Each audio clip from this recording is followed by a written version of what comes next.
Mechilemi mikudo gbada minatundo egbe nyonu zangbe azan kwa tonu kun atongo eru koyanso eme mi de bo nuyo amiton kuro yodo oloji fonkan yo egbe gbada nton minado kodo nu kekewu ahuye ko mi minatudo me miton da koropo akotokin egusu gongo mera ko batelemi aduko nuo esode abo mino osise yo minawaji pepedo nu yesin alinu minado kodo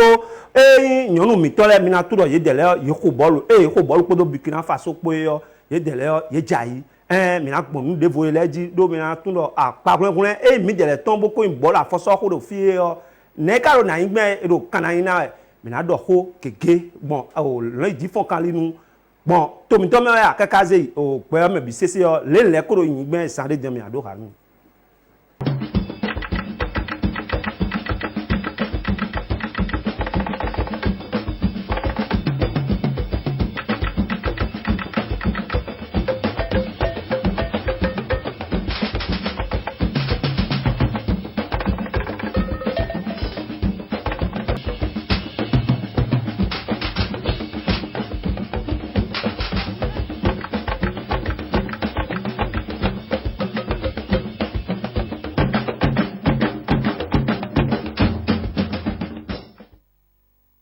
Ni lopo ero fi ame mi supolo gegede su minaturo mi jono dopo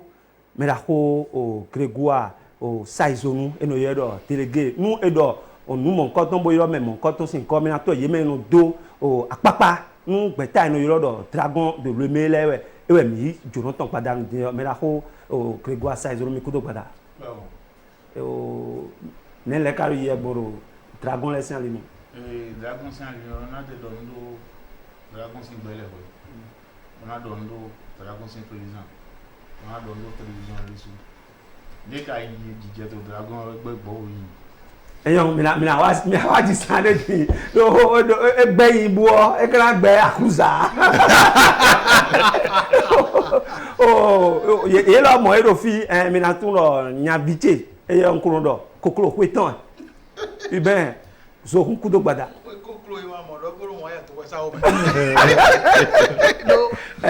c'est global ero ramon kotonada de lebi fo ko kuro no so do wa na me kakara je ko na o je gbe gbogbo bi sese na ba mi kuro ko gbe eyo o mi na go sin ibe sokunji mi ko do mi eyo kenu e amo fogbe tan o Françoise Kadja ele din o yesiro na khode ya do asoto me ye itaun boka non mi de le me non bo monte mo do se fongbe yo to wa sin ebidin me la ko to me san le o fondo ma eje o mfonyo aka fon gandia o no kere me no chan mi na mo bo le ba so profi alo le bi me we de mi ko le ba so gbera gbasa bo na ten le me nu mi na do ewe o kanu o yin mo kwiti be no wan deji be no eji fon kanu temete bo mi no mo gbon gbe o me bi sese eyi ade ewe yin kan ton bo ero mi kan pada ndi eye o kaskiani eso si o koton ayo kaskiani en fo o tolo mi sikudo gbada o mi ko le wenu kaskiani on kan kaskiani o kanji ro dagbe ro dagbe ro vivo me yere ejiro mi o ta we edo mi du pe ko nde wa isan de din yo bo lo santie numero o mi du wa ye kanweko mi du wa lundi dernier ewe mi de ton e fa me akwero we ma howe yo body de ton egbon mo jange yo do imprimer yo ehun ko ame mi de wa mi ka o je kan mo dagbe jan to si ma o kan so alo mi ton daga mi na besin o ton akle mi ton nyonu leji ndon mi zande din bodo o apakunle ye de le ton ye ko nu konkon ton bo mi ya bijan to me e pa ni ame mi le ko bo ato mi to me mi versin do mo esin yo Burkina bele e wa be mi no fi ogbonu fi we ye ko bol mo koton de ne ka igbe yo o iben sokun eye no kan pede ya ami sa glo yo bol no glo ya mi pon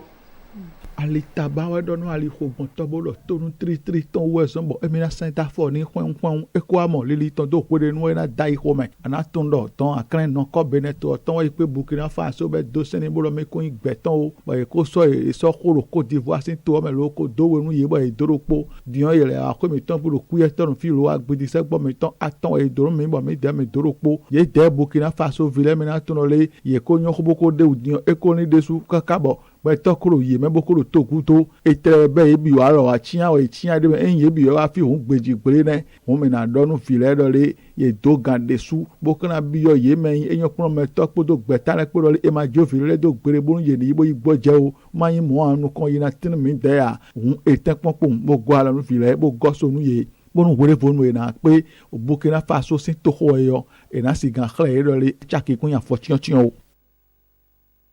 Chaki avotiɔtiɔ amɛ o tami toro mi si elɔ ekpami de boa. Ekpami na mi ka to ekunya kpami osi. Do mi da so nkpɔn azan vi mi zin vi lɛ yɔ ye kpɔn no bo no pɔ o ba ni so esɔgbe debu wa. Nga fi ye ke 2019 ni ko Burkina Faso. Bon vi mi to yon vi pe vi lɛ ko ban ha Burkina Faso c'est équipe de mi ko ban ha. Me ta mi ko ban ha. No do akunu zangbe wa yo. Ba ze do ago aizen mi. Be fa o tu mi do we we nu wa. Ndé mi ka o tu mɔ mi na wuli bolo mi de ganji mi na sɔn tɔn mi ka sɔn tɔn debu wa fi lɛ etɛnkpɔn de yɔrɔ yɛlɛ ke akɔ voyan si nu ɛblo mani ye mi kpɔn vi mi tɔn de do pe de ma do pe ko alɛ ba abuja wuze wu hɛ yɔ miawo ne to abuja wuze wu azɔ bɔ evivi mɛ bi bɛ di atsɔ mɛ bi kpa ewɛ yin dɛ ena yɛ asɛn bɛ wa sɔ kpɛli bo kpɔn vi lɛ de na ko gbɔn na blo mo championnat nko to ndagbele mi ko ta won ri ni me championnat féminin o e ka ko pe mi na pa azan bi e ka o pore mi o ti o ya love yon le mi azan ton mi vile na ko ba Burkina Faso to ton e ke me mi nya pe le ku si so mo ku to ni profession to da lo e lo de boa me we jen lo bo ba ka mi na mo mi ka pon azan bi do mi to le tenpon ne tenpon wu to ne tenpon mi an ko agode yi le o bo bi no lo mi a jamais yi le o le coup franc auto goal le me leçon zira do me we eblo un coup franc si bi kele re so do mi an we ke le pele we do ni o no pele o no po pele bo wa so we résultat na ti mo eyo nu o mi bloka ka bo wa be wa chi le tigme din yo le dogben tami de yo eyan fibo mi na ya mo eyan o to me san mi ça c'est ya via lo mi na to pe bna do mi kun be won titi ton bo yi lo me de le ti on kaso e ba me la yi afoton me la ya foton lo fi go de volet di me woropo ama bo ya vi wene ye me wo semble e we loko me na do kodo na ko de ne ama donc mi de dion pe je mi na do de no vi mi ton damien do ho gbon dion mo we ni so wa ya hiyo ino so nton mi so no a we ton la hime ete mi ya ho we bi aya ho aro ma aya ho atun ko era yan edisa ni donc ça di gbe mi ro mi o ça di ho lodo ejion asan yi me mi ton le o de ma o glabo e de we ro ton pe de mi no do de o eni no sebo me bidien na si dijon asiko dijo bo ando e o e lo le na no dandan me dan me lo délai de so he na do we de asiko dio andoto to e na vron ba on se nde to village do nde mele do voilà bon asio o we na pli bo pon e lo mi to le o e ballon de te yen ho bo no pli gbeto azan ton e te mi gen blo ai hu edi mi te jan dai hu di on mi no do lo sunwe me on mi na dai hu me ene re so to ino to sunwe me mi ai je fi de mi na dai hu o da mi weze pon ko wa weze wa mi ai dai hu ino to ino fon pon wo ya ze pon ko wa esin se jo a donc me mi ton le ni level ni tamedo nyon lesin ballon o ben sorun mi ko do fi bo wa bo do o a check pa do biblo e yo e nka nyina dinde o hun we mi bi opo won e we ndo e pe nko to file o ene pe nko to file o lo ena yan wa yo ko ti mo jaye ne lo file e tepon na pre me na san o gbe ma lo le sai bo na se me da kwa gbe nu amolo le ara pon mi lo abi apa ho go e o agbon foto ye bibo ye fufuru e etsi xe vi ɖe wo le su kame bo fufulu ekpom le fubɔ mɛ de sunɔ to ɖo mɛ de ayi mɛmɛli wa bɔ yina kple bo yebi nya fɔ bɛ gbɔn tafu bɛ bi yɔ dɔ mɛ wɔ ete bla lu wɔn yi ka tɛ kpɔn ɖo nu eno yɔ dɔ le ya do nu mɛ yɔ nɛ etsi mɔ di yɔ amɔ yina tso fi le edo bɔn devo sɔgbe ekpa san fɔtɔ na yɔrɔ yi ma le sa yi kura xɔ yi gbe eɖo mɔ yina xɛmi kɔnjodo tɔ mɛ ntɛ do kpɛnu ma ye mɛ yi Burkina fi bolo togu do le sɛmɛ do yi amɔ le xasu mɛ na hã yi gbe dzi dɔn òun kaskia ní ìfìyọ́ ńkọ́ lọ ní òfin lọ́ọ́ ekúnná pàtàn akánwé pààyè yọ lẹ́gbẹ̀jì rẹ̀ náà péré akọrọ lẹkọ ńlẹ́kọ́ àjí bẹ́ẹ̀ dọ́ mi lọ lé nà ọ́ lé tẹ́pọ́n náà ewo eno mi dɔ mo azan bi mi dɔ etɛkpɔn lo mɛ fi de edza egosi mi akpɔn. nnukwu tí wọn agbẹrẹ mi ti tó lo ẹ mi náà dọ atomisi lo ma sọ dọ atomisi lo de o étranger kó atomisi kpɔ bi ọ nnukwu ẹ amúnà atomisi lo la yín akó étranger yẹ wa òun mi náà tó kàn kó nbọ nlẹ ọ mi náà yọ kó. ibẹ zohun ẹ kana tiẹ nu ye lẹ adọgbe yọ ewẹ mi dẹlẹ mi gbọn lómi mẹ bi sese ọ mi si pọn fi do kpɔ lolo yi rẹ wọn afọ kíkún kó náà wa tọmẹtọmẹ jẹ eti mi da àjọjọ mi lọ lóko ní èbúté jọ mi à ń dọ mi à do àkùn mi à lọ ń dirigeant mi tọ́ lọ yìí pé n kò nà o mais village su ẹ kò yin experience mi kọ̀tọ̀ yìí wọ́n lọ yìí yọ parce que mi ò fi gbowó di omi sọ́kò bá ràn yàn lẹ́ sọ́kò bá ràn mi sọ́kò pẹ́ erin òun mi zé sunwó do ti yọ yọ̀nù oko mi ma do ko alẹ́ yọ yọ̀kò bá ràn mais do wú zẹ ko yɛrɛ ko balɔn mɛ ma do ko fɔtɔnkun yɛ alɛ ya yɛrɛ ko balɔn yɛrɛ nsɔn ma ko balɔn zan de di e ko yin yɛrɛ jɛlɛ ko mi o bɛ nunu de mi o bɛ dɛ diɲɛ de ba mi di yɔ wi bona ko mɔ de yɛ fɔlɔ yɛ ko to yɛ no to bɛnɛ ye moto mun mi moto yi moto nu yamɔ yɛ ko de mi no jawa do sun lɛ tɔn wu gbɔn mi ko jawa yɔ lɛ tɔn wu mɔ mi lɛ su mɛ a kɛ a wu ye. o mɛ na ko kegoa saizonu vitɔ mi bɔn o mɛ mitɔ lɛ kɔnɔ dɔ to mɛ fi da yɛ bolo dɔ a nyɔ lɛ na ko bɔlu wa mɛ nyɔ lɛ yesi ko bɔlu gbe de ya ko egbe yɛ na nɔ nu lɛ yɛ na blo nu yɛ na sa yɛ yɔ egbe di yɔ tomitɔ ebe numu kɔtɔn bo biblo yɔ mɛ hɛn mi na do atama tsi nu atsapi kpa. gouvernement ta dɔ mi a dɔ nu tam parce que mi dɔ fi yɛ kó wɔ de yino igbɔ nyane o ye gba kpɔn o ye pété o ye gbato bi ehe yɔ de mi ka ma su yɔ na igbɔn parce que to président do nlɔ mɛ suivi de kon bon mele kpɔn do suru enayɔ edu yɛ mina gosi bɔ mina nɔ fi nɛ kpɔna lɛ wa dɔ bɔlu ko mɛ amɔ mina de do kunjinu mi ye si bɔn ndɔnu mi san de dimbo dɔ o papa mi tɔn o xɔtɔn mi tɔn nɔvi mi tɔn fofo mi tɔn mɛ la ko adukonu o ba tele mi yɛtɔn mi si o na amɔ ya amɔ mɛ do mi kpɔn kan lɔ lɛ mɛ bi sese yɔ o tu mɛ mɔ nkɔtɔn moto dɔ adukonu ba tele mi yɔ bato bɔn mi no sise yɛ o ibɛ sohun akodokun kusu gɔngɔ eba ekpo òfin ẹgbẹrẹ pọn àmọ́ àyè lónìí ẹnu dàrọ bẹ̀rẹ̀ ọ̀rọ̀ gánà yọ ẹnlẹ bisese yọ abẹtó tsoko tó mẹ bolo yí ẹ kó bisese nù àwọn tó kún jáde lẹ ẹnẹ ká wà dín.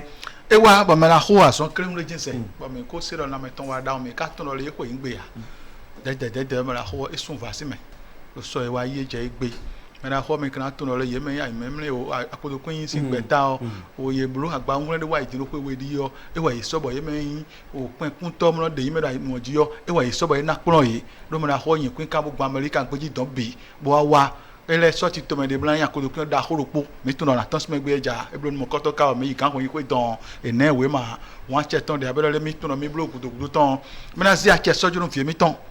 edgar adukonu mina dɔ diɲɛ nfɔ azɔ yi retraite continue e ka sɔ bolo mɔtso bɔ e wa dzo gbɛdo wa àwọn fi tɔn ko gbɛ kan do kanu atinjɔ atinɔ ko bɔ kanjɔ kakɔnɔ yi eyɔ ewa yi ne mina dɔ kpɔ nɔli ayi kun gba ni dzo lɔtɔ dagbe. mɛsàn do eve o de so mɛ do mi se bɔ eyin kpludo zan de diɛ mi se dɔ o mɛla ko ahɔn gan o kanɔ o nuta yi espérant ewɛ ko asado numɔ kɔtɔ nu to mɛ fi kpɔn elɔ mɔ eyi mi lɛ se mɛla ko adzago tɔn lɔ mɔ mɛ eɖo yi wɛ yɔ akotoku mi tɔn eti dɔ eɖo sora tiɛ bi dɔ wɛ mɛ. ewo ena ti zoa mawo na gla tso awo yɛ xɔ mi nugbo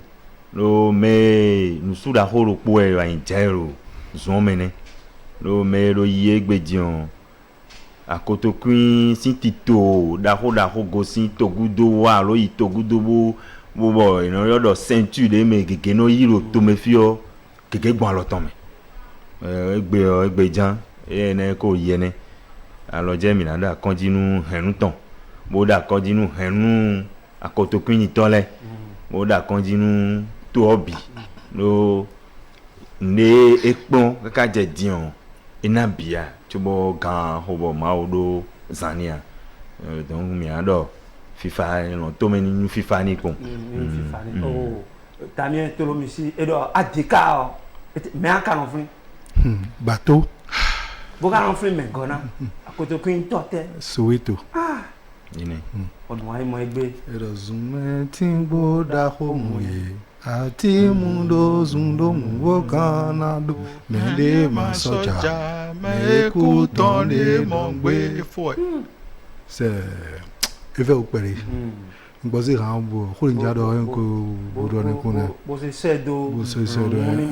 mo FIFA eve o desu ta menado nyamo koton o eyin aparun da ko gbe biton be no yolo mele be no ye o be no lo Jeux olympiques o eyido lekole o 1980 bon Moscou e blonu mon koton de bo to mi de to me e seme de yo e so asia beneto do jiro o Moscou sin to me o noi mo bon mi lo sisi we Poutine sin to ne me Russie Russie donc o Canfran o e so ensagne yo o le melako o mesanto ko do gbe mi adwa alors akonu yeme ko yin o kan mo to le bisese yeme ko yin akoto ko yin to le ya yeme ko no yin o men bono pe nu kudo no ti fon kan wo beneto me bisese o mi na ho wi we yi bona do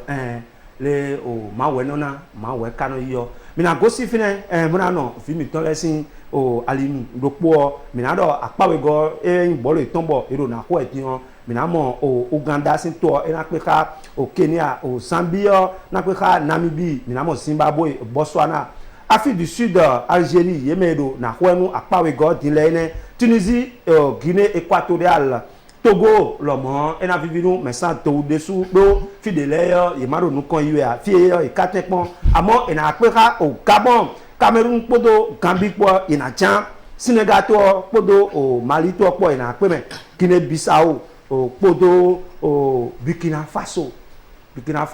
et do montro en tout do yedele simide ilo mo irako Nigeria Côte d'Ivoire ena dakpere eno na dakpere me àwọn Nigeria mi na so to Nigeria ni me lo football féminin yon lesi ba so kana jai e so kana jai o Nigeria mi pon Africa kun gbanji o mi mo équipe le Saint le o de no ya yi coupe mi no do yo Nigeria de Nigeria pour l'Afrique Sud Cameroun Ghana le wa gba ko enu kun ta o mi pon Nigeria Côte d'Ivoire ko me mo que Nigeria na house Côte d'Ivoire de bleu de Côte d'Ivoire bralo ajawe Niger go yes my era we ya mi na no o almimle sin o ten do po me bonado eyan po me to o Michel Tussier o azan yeye de medion mi na do o tatagbe ejawe yo ena ichono yeme yin ko jazo atole tondo o almimle ko nu fi bo ko yin yin be no de mebo yeme yin bolu ko to teme bolo fiwe ya bo kala Africa gbeji kabi bo me bi bolo bolu ko e bo eno yo yi bo ye dele o ye no akon to oju bolo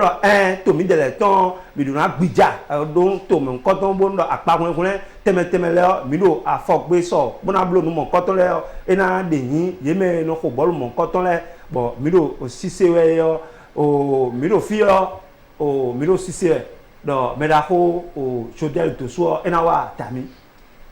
enawa di entraîneur ou en sisi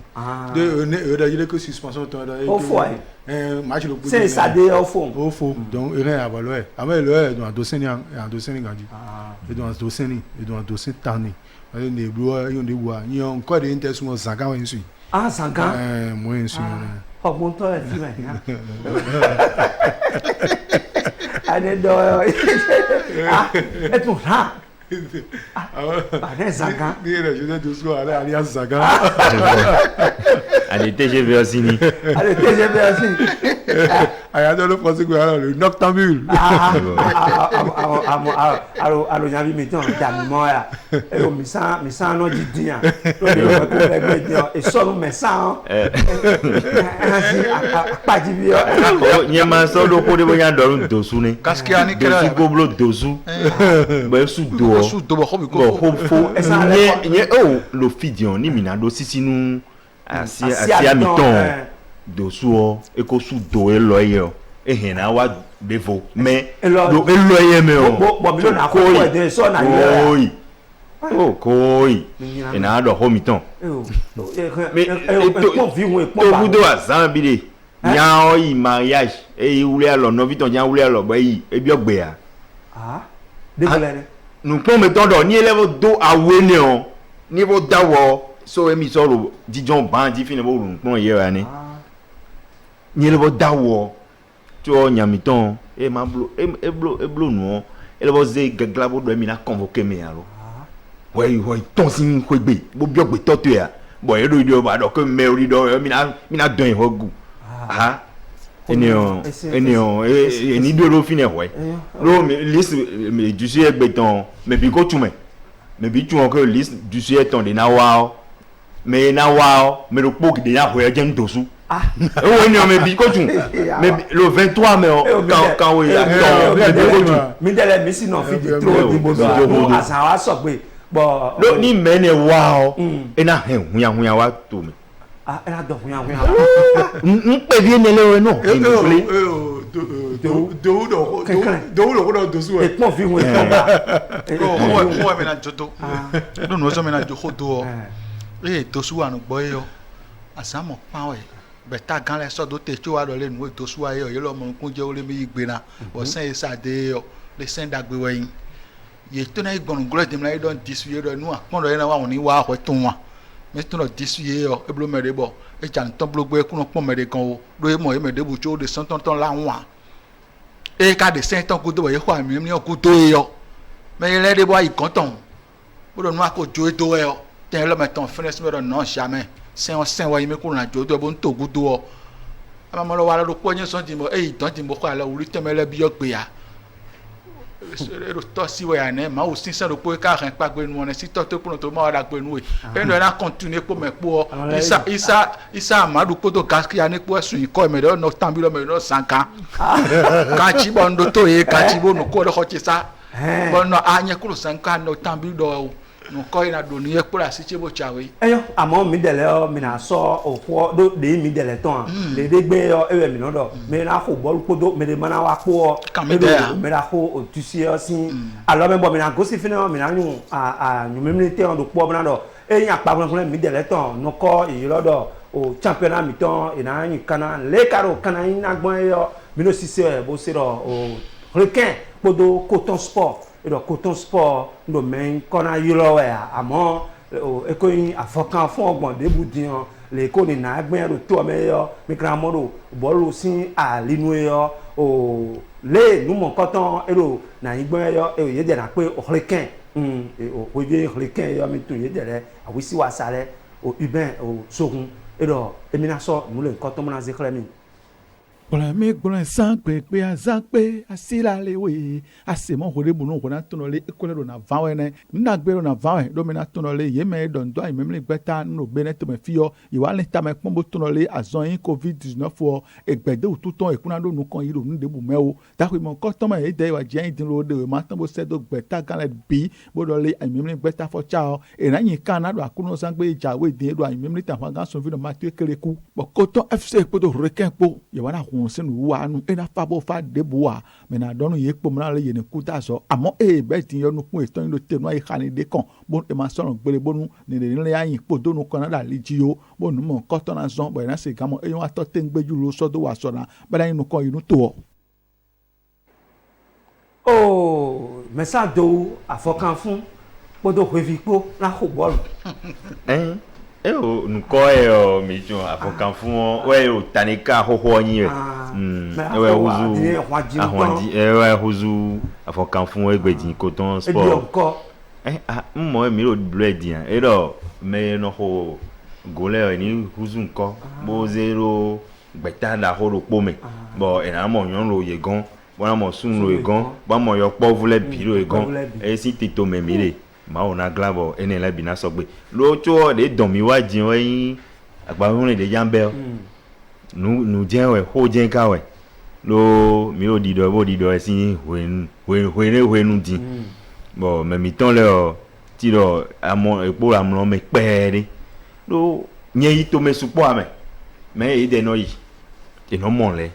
e ni plon no pe debo mi jambe agba run ni o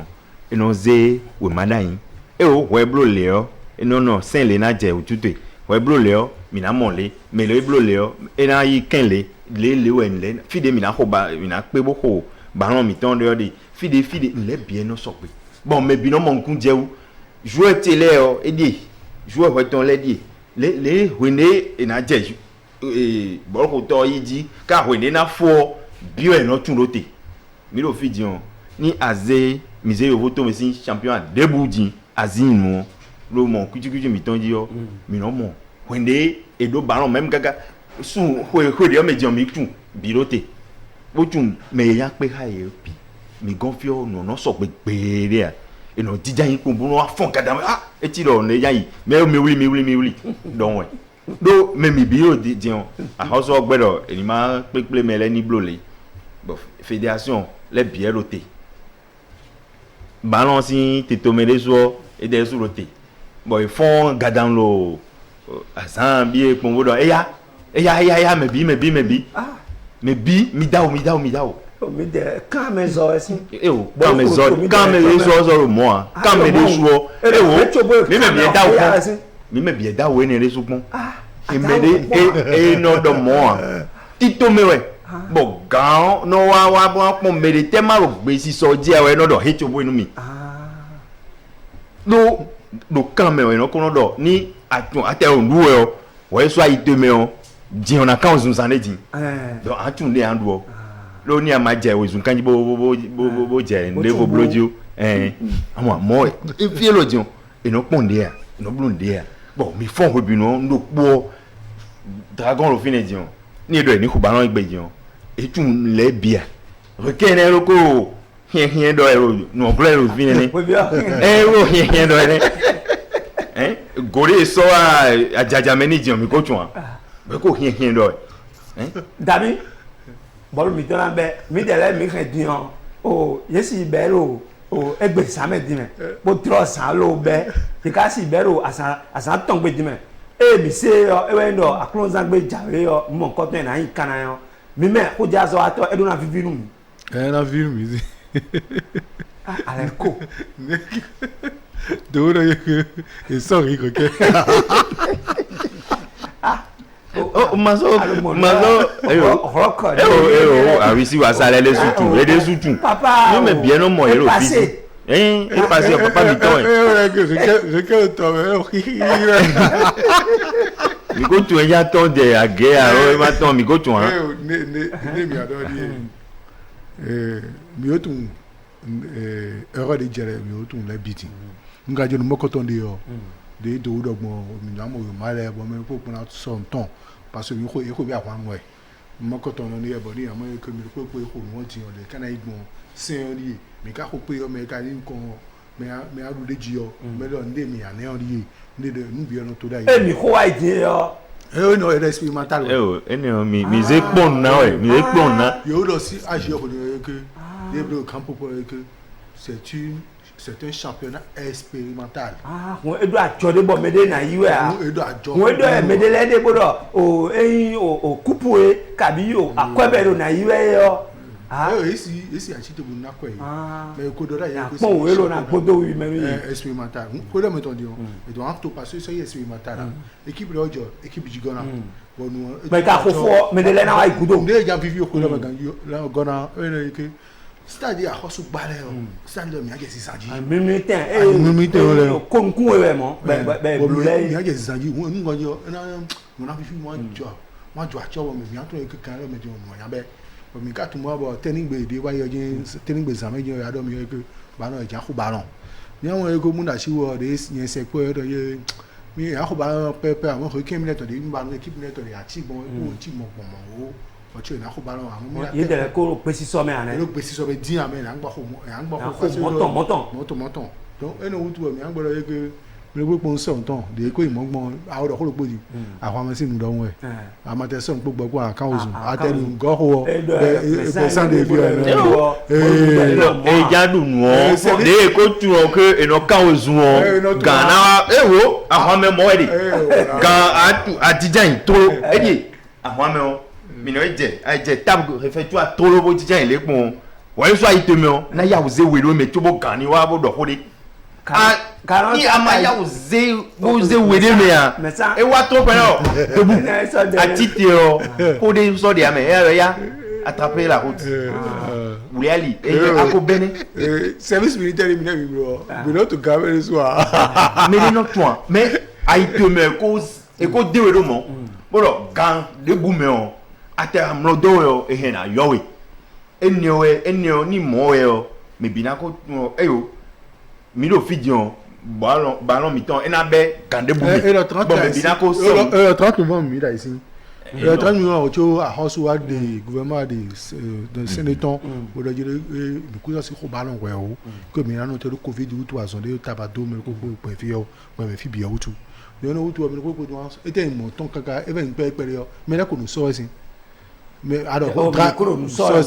dragon au fin dragon au match ka Sitatunga boko Sitatunga et toi go Sitatunga sin mais là au ballon ko do mi di o mi to e ko marathon ma gbe ko to e o to po je do mi to marathon de no ka e mo jiyan de gbo so no e mo gbo be ki ko wo ya a ma si gbe je ko kede do ko din ka jiyan o te na ko ba si mi ma gbe ni ma gbe e do ko mi so si yo yan do de mi o tun e ko mi o kan fo pele yo ma so pa fo kikan o mi je de mi ko ti tebu to e ko mi o kan fa pa ko mi wo mo so ya pa nu apa nkubo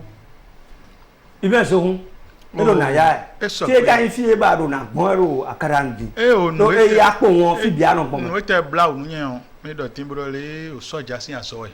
nà dọ́ mi múra lọ́lẹ̀ tí o bọ̀ numọ̀ kọ́tọ́ náà wíwọ́ mọ̀ lọ́pàá yín wẹ́ àkàdé sọ̀jà yín tí o numọ̀ kọ́tọ́ náà bẹ́ẹ̀ o tó wọ́ tí yé mẹ́ dọ̀ ndo gbẹ̀tà nu lẹ́ o máa ń wè mọ́ àyè gbòlóbó sọ́sẹ́ dọ́ àyè mẹ́mẹ́lẹ́ kó gbẹ̀tà rẹ̀ kúrò pọ̀ wa bẹ́ẹ̀ dọ̀ yé bìsí ya bọ̀ yẹ kótó náà ìjà pé sọ̀gbé ya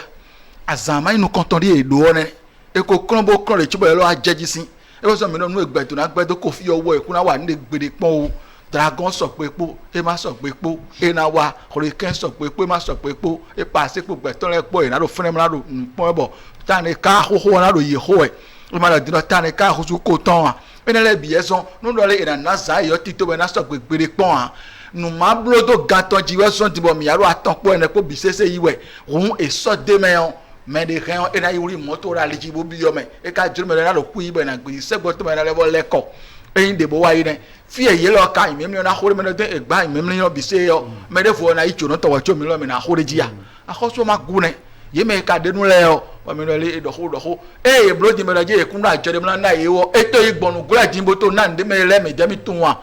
do don we se so atole nu e ye si ku se o no so yin do ye mo lo ene o mi he mi na dobo to na se amo nu gleto e blu e de yo e si ku do ho bi ya gleto nje blu e de ti mu ko fi de mi ko de o gaji mi na do ko mo la lo le e do e betiyan nu de ma so leyin po do nu kon na da liji o eni fo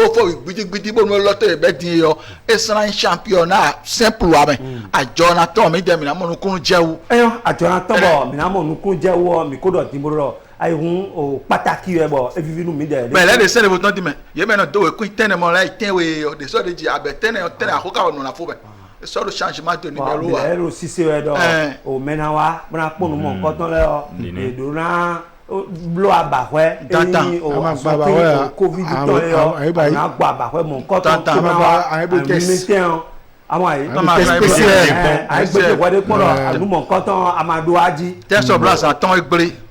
àtọn ẹ. ibẹ sohun enelẹ diyan yẹmẹ bisese diyan. ẹ ẹ do mẹ. ẹ o n sáré do wa. ẹ kò tó. sori ma kala ye ko wọn. Sinovac o ete gọra. Seneca gbó Johnson. Seneca Johnson. asọ kala ye ko bọ kóra fún ẹ. bọ kó bìrà fún kómi àdó ntòwí tó fi sílẹ̀ lọ n'o yẹrẹ bọ̀ ọ́nà pọ̀ ẹ̀hún èyí blo nùmọ̀ nkọ́tàn bọ̀ mi ló sise wẹ̀ yọ nùgbọ́ ẹ̀ mi ló di dọ̀ ẹ̀ bọ̀ dọ̀. èyí lo côté ni omi lẹ́wọ́ dọ̀ ẹ o mẹ bini do mais tu mi na blo ballon ni do mi me de lo fi gege mi me pie ko do me ni do mi do ho do no ye lo ni ma mo me re amade gaskiya ni no ko we gbon eh o gaskiya ni ko blo si ay blo wa ni do no e blo d'accord ko le so frère e blo cho je lo mi me pie blo so je ko gbon fini lo wa mi me pie gbon fini donc mi de so mi gbon fini Chani. bo mo te bo ko ballon mi Johnson mi ma wa su ko mi a ko ballon bo su ko wa pe o o mi do hodo do ai mlimli mi ton o bodo enayin kana yo mi na tundo eyin o peta dragon to yo e we so bo mi ro me da ho o kregwa saizonu asimo tilege we no yo do ta mo me bi sese pion mi na le do kudo bada devo mu e ka do o dragon peta mon koton eternal flimita Dragon. Mais des qu'on va être dans les. Au goût mi-temps là. Nous des gamins, mais les watts des conduits de Bélé. Au mieux, mon beau bakou d'Afrique, on vit qu'à bout de vie. Si pourtant les son Dragon, si joueur, il est non. Il est zéro hébergement. Kaka, il faut tournoi alors. champion de wai championnat de wai Demi gbabo demi-finale.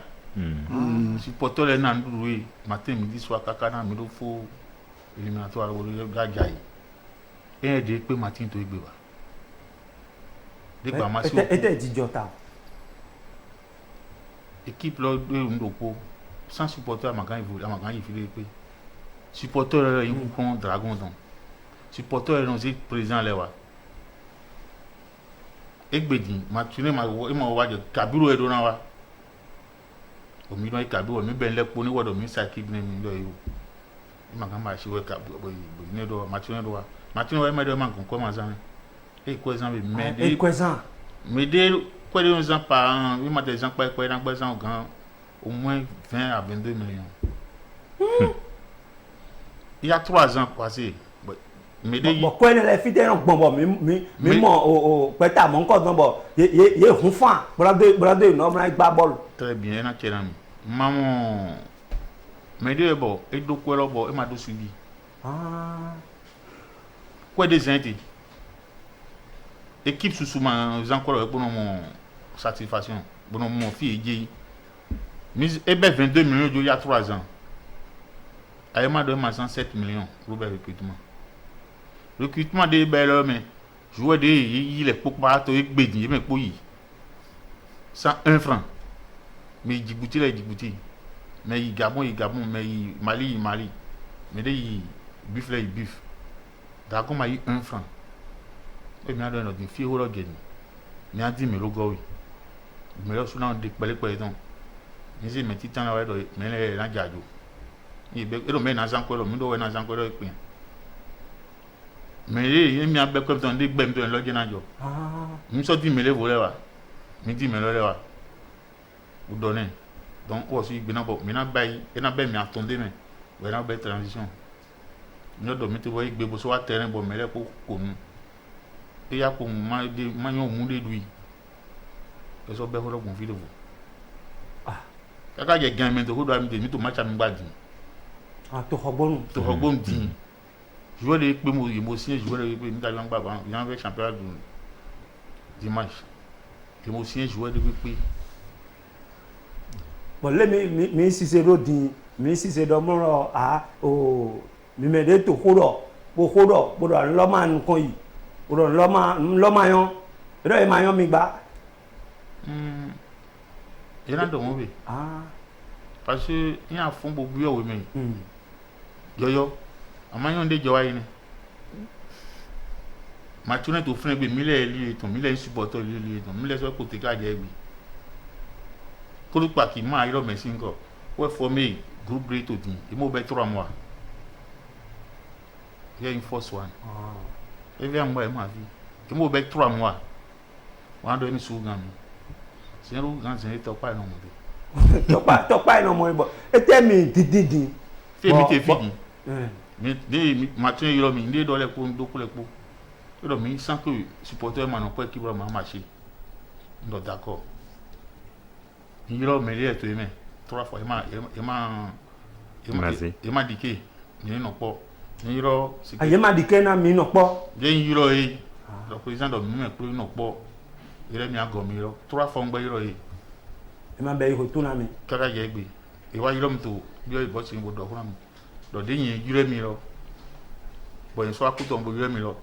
yin ro bien do mi a yo ma so go mi ro ba ma go mi ro de nka euro e hura ton iye ma kan go yin euro e ma monde ka je gbe ya pon ya to nu eton le bayi test les amis les maintenant la test of frame m'a touché non et cellulaire nous élection pour élu e président do be ku ya we mo din bo o ye me gambo tron fren le o ye de e tin do na se nu ko yo souhaite yo faut nous yo il faut attendre ah yo ma so do légitimité de pe oui les 4 ans 4 ans fois 2 ben 8 ans 12 ans ben été test là tout fin e wa di o mi le ma yo ne il est dit homme il prison ah et nous forcé ouais nous parce que il me nommé dirigeant Dragon Tonri élection il me nommé me ton des gros mille il fut un certain temps 3 ans 4 ans bon pas qui bail il n'est pas de zone bon non nommé mais les pour place des jurys président Hodé président supporter non 4 fois 5 fois même réunion et élu moi so mourir kaka mandat est en fou et wa il n'est même bail n'est au siège au Hodé au soir ben doit alors test mi ton kuto kadu e ma to aso aba flen mi décider mi na po bail bureau transition mais les ko yigbe o mi ro bail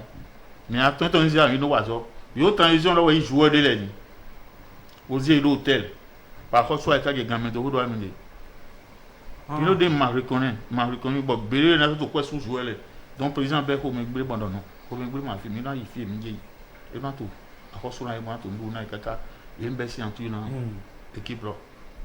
ka ye gamin ko na de mo be si e mo signer na joueur pe e ndu fatal na e yo na gba champion ro bon mo yun ni ka re bon mairie fi le pe ministre so mi kan ren nana be do mi te di fi mi te fi di mo yan to me yo vi na wo mi de mi na gba championnat mi ma gba championnat mi ma yan mo yan be to championnat gba ti to beneto me bo e ma mo dragon ah mi ja o ene mo e na cambio me de to tête en fédération de na igun wo so na do mi lo jo kana mi bo e mo jo gan mo jo gbojo en kan go yan mo we ya se o gbojo lo na de o so go we mais de président ne ton do na effectivement c'est 500 000 to jour de wa terrain après 500 000 ma so mo ere ka je gbe ni e ma do horo po ba ni wa gbo eto mi do ko David mi le de mi to mi to be mi o yi si yin ma jodo rupo ye ipo be yan iwe nkan c'est tout o mi ka sise bo mi se ro mo o apa won de jawe din e o to ko di eme 2022 na be élection to fédération mais le to ko do na mi bo to mi sise do ro mo mi ni be ina me le ni ma so wa blo me le ma wa ina yon ba ile ina président to e do mo asan wa la me de mi di mama yen to fit to gbe kire ko yo so ndara po mi yen o na be ko we mi de ko ton ta bon me godo ami mi le bien voter fédération bon no godo na te de do no fédération lo ne mo zira po mi en ka je gbe afonte jiren ko o to no ton du dragon raison edo fédération dragon edo FIFA dragon edo CAF aye hun gbedin un directeur Jean-Claude Dragon ma gbe ne gbedin o mu eto 20 millions par mois mais il y a 20 millions dans 4 ans akodi mi so dude ma e ma so suba nu abiton o camelo eto yi le mi ado din ete mi do din bo na do na o dragon sin mele ko eti da choje ni aigbe na ka hobio Cleané. yo monsieur Saizono demi ti mi lọ́gbọ̀n mi ẹ̀sùn mi mọ̀dún lọ demi de gbọ̀n di gan ihò lọ́mọ ẹ̀dín ní président makẹ́nu demi náà bá yí gbọ̀n est-ce que mi lẹ́sùn bá yí délégation gbọ̀n kúrò tí mo lọ fẹ́ mú ẹ̀ yà. eyi yɛ mi wura ne mu de mi ka bɔ fédération tɛ ne ma wa edu ami dɔ mo lɔ filɛ kpoto abayi jɛnɛ ɛmi wa mi amɔ solution de mi jɛ filɛ ancien footballeur yɛ na 2 millions o de mi a hege ma dɔ ko de pe ka yɛ gbi. équipe lɔ tán. ancien footballeur. dragon tɔn lɛ. dragon tɔn o yɛ na 2 millions. 2 millions. millions awe. équipe dɔ ka yagi o wɔ di ye do o zusi équipe na do problème o yɛ fo na ye. requin o yɛ ba ye bɔn ko etan mɔgɔ to di ko etan ko e ma gan ti mi lɔ e dɔ e mi gɔsɔn to mɛ e mi a bɔn a régler problème a bɛ ta gɛ gbi fi mi lɛ gɛ ni ou soit e na bɛ mi a tɔn e tɔn lɔ wa parce que yɔrɔ mi dɔ mi si équipe la division lɔ mi to responsable mi to te point e mi gɛ di mi si na si sɔ de yɔrɔ y'a ɲɛ wɛ n dɔ wɔ wɛ. Dragon, deuxième non, deuxième division. Requin de deuxième division. Bon, mais tu es chiffre à moi. Où est-ce où est mina ba requin dragon mina so mo où est c'est un petit terreau il suffit on ici un pour me tewe beg bon beg mais ma tourner donc mais les go de la si c'est me gagne la fédération mais les frein beau si c'est non vieux ton pas si c'est à quoi to me comment ndoté parce que fi holo geye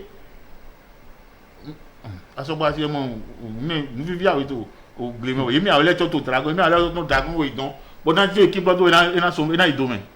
ma na mo yemi po dragon ma na idomen pon bereba le dragon vodun we do vodun we dragon vodun we tegbe e do dragon amon mion e zo mlamla we anamo bo e ma gan bu nyito benesi o bolu sin a fortin gbere pon mo mi na do na no vi mi ton ogbo nto le bo mi no po bo be lo bonu bona nlo ni nukan mo e mi o dogun pe pere le ohun e na chenu ye me dragon sin mele bi sese bo mi de le mi ko do gbe yo dragon requin e ya po da mi no yo mi po do nu mo koton mi do na ipon bero dada me nu bo mi no blue yo e na glo gbede pon ayo mi na no o ayun mi te on do po bona do ye me ime bro totally gbele yo e o me e kan o pono ga to to le ye yiro yi boro ye me ime boro ya limite mi to mo do ndesin boro blo nu yan ya do o ayun limite mi to le mo blo le yo e kun so do mo na yun e gbede pon le ko lo meton dion ye do na blo bo fifa na wa do ayun limite le bi sese e ko bolu o me wa o ye afo ye yo e na yi ko o ye afo ye mi na pon ye le no le ye ne gwa lo nu ye bo nu mo ko akume bi o wewe meton yin we no ton mele si we makaso na ton edian ye me ime lo totally gbe don le ye modo le dandan me we de bo le no do yin memri ho bo tagba no tin ne yo e wo ikun sran mo gbere pon bo ye gbeta pere wa yi mo pono so atore ye mele ka wa ana mo bi flu sin gbeta Dynamo Real Sport USB poto elite po ye de ye wa yi mo pono le lobo do hoti tengbeton kaka ba don pevle timbo ena nanu ye dele bo ponu ena do ayi memri ho yo ayi memri hotel ena ma ye gbon fine bi sese bo ye me lo no do tagba no mele do ayi memri hotel pono don huyan wale yo ye dele yo ena de kan ye bo pono na be so jinja yin ba ayi memri yo ena yin no bo yin no kon do totally gbe don kaka benafo me so na se tagba de ya e so gbedin bo ye do gbe pobo na lo ide bo do le diyan fi eje tagba je yo fi yo ko pe le kako do juro to mona blo yo me na bi yo pono le ye ne gwa lo nu ye bo nu mo koton ni wiwa bo nu fi fonu ton e na hwa lo nu ye alogo edo tadame yo o minado nuwa mon koton mauna blue benayi nukon minano a minute do podo minatundo eyin o nu titome daho bo isodo te be Africa gbejiton be yo do fondation isa ayatu yo meyin o kanu mon koton ton ewa tomito fi me la ho anoi ninimba Castro bo yiro ko zazo atole bodo mina so akpagunle dakoro podo o terofi ete kan akpagunle mon ko ton be na blo e bo yeme ko yin vi o miton sabo e bono yi asome boluton do fi temeteme le bo Africa gbe di fi o e do ten to taton bo benesin to e na so o ko mon ko ton yeme we o best academic podo se first po be na ho akpagunle mon ko ton ro sun jawe di meme mon ko ton e na blo yo e yo ko jazo atole do sidigbe waye bo yi do khosin le du mon ko ton na gbe yo le mo a chepipa sin o mele o ka gon ito le to du mon ko ton gbon bo e na moto yo e do bi sese yo me la ko o titi o kweti en tout do e do du mon ko ton sin ale nu e ti menu mi pede bo mi na se o tito me o isa ya tuton fondation plepleme spectacle ple a ko su bandu de me mbo mi no wa so bon to leme bon kala so na be do ko yeme mi na wa gomiton fido benefi bona wa ze nu dele dai bo mi na blo bon nu konton de jo de na mi na ko agba kon bona yi lo o novi mi ton do to de wo leme o Guinée Conakry o Burkina Faso bo me Benin Ghanéen le bo na wa Mali e bi fina wa RDC bo bi na wa mi anoko Cameroun bo mi no fi Côte d'Ivoire bo mi anoko ene o yo povlexin ka we e me ko sinu wa yo povlexin gba kon we bo na fi bona no po bona kwa yum million bo kwa yum million jiyan me yon ko de me bo e yon ko to bo de taton le yo o ye me no tumbo no kombo mo le ina wa bona ko sin to gudo bo me ne le yin azo aha o gbetakulepele fondation Isaiah to sin melewe alo do me to ton le bo yi do mi na no gudo to mo dan blo no fi bo ina pon vie yonta Benin viwe a e o Cameroun viwe a o Côte d'Ivoire viwe a bi Burkina viwe a bi o Guinée Conakry we sin village de mewe yo ya tian do me yon ko kele bona na yi alo bo ina yi to o club o bol ko gbeta e do o Grèce sin to o me do ede beno yoro Macedonicos o gbeta ne o sin melewe na no gudu mi ton lo dun wale me o me na blo bena lo do bena to o mi me no plon no village do collège beno yo mi do centre de formation le sin ni numéro dun wa fondation de fondation bolu ne bolu ko do ko sin bolu o e wo yin we no kun de wu alo do me do ko e wona blu eyin o bolo kedewe ina kwa me mina to do eyin o bolu ko beta mu ko ton ero makademi ko subo ero klek to me yo o yedo bodo o medako Thomas Senior e en tout chama vie bokai a joto o kloklo me we mina lo e yo mina to do e yigbe bodo eyin o kwe be no ko bolu ton ben yade yo ina gbado beneto me fi yo o medako titi gweti yo ele timen mi pere Macedonicos gbeta ne do dibo alo do fondation we yo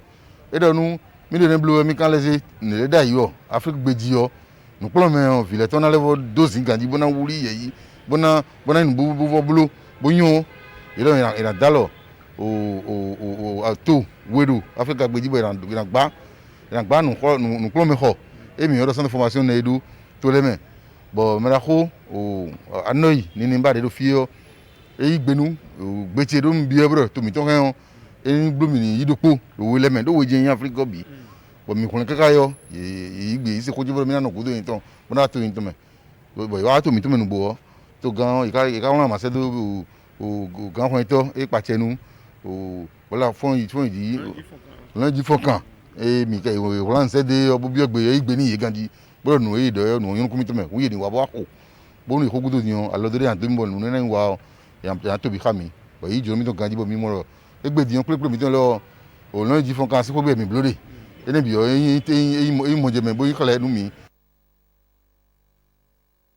ene mo je me bo yin kale nu mi bo nu le nkotan ero fivonu wa ne bo micro mi me atro kan de koro de me bi egbe tan e soro mo na ho a cho mi kan go si fi o mi na dogbenu ye me yin e ton le ye dele eno mo egbere pon amo ye dele we no son bo mi no mo mi do o kwemi tongbe temeteme yo no do emide yo meno blole yo mina togbenu Mathias Kupo Estache pepidi lo mo eno nu le nkoton sin alinu Clémence Hunsu podo o Françoise Kadiapo ye dele yo mi dokunu ye mina dokunu ye me mi ton ba ba tiro mi le mais la au Grégoire Saizunu délégué pour au Thierry koko e po e non sortant beaucoup les BCC do maintenant au body rento au tito men dragon o yemeno to chongnyong nu o no to papa ene nyaro yemeno da papa nu o peta o dragon to le yo o gbeji rento bo wa nu le koton sin to me yo ese bo kale bo mo BCC ro pe to gbe bo mo ha na dokunu mi brando elevo yi asan tantan gbe bo nu le koton le ko nyigbe temete gbon do kale me nu ran ji fo kamiton ya egbogbo me BCC yo me ado hanu mi ku ije.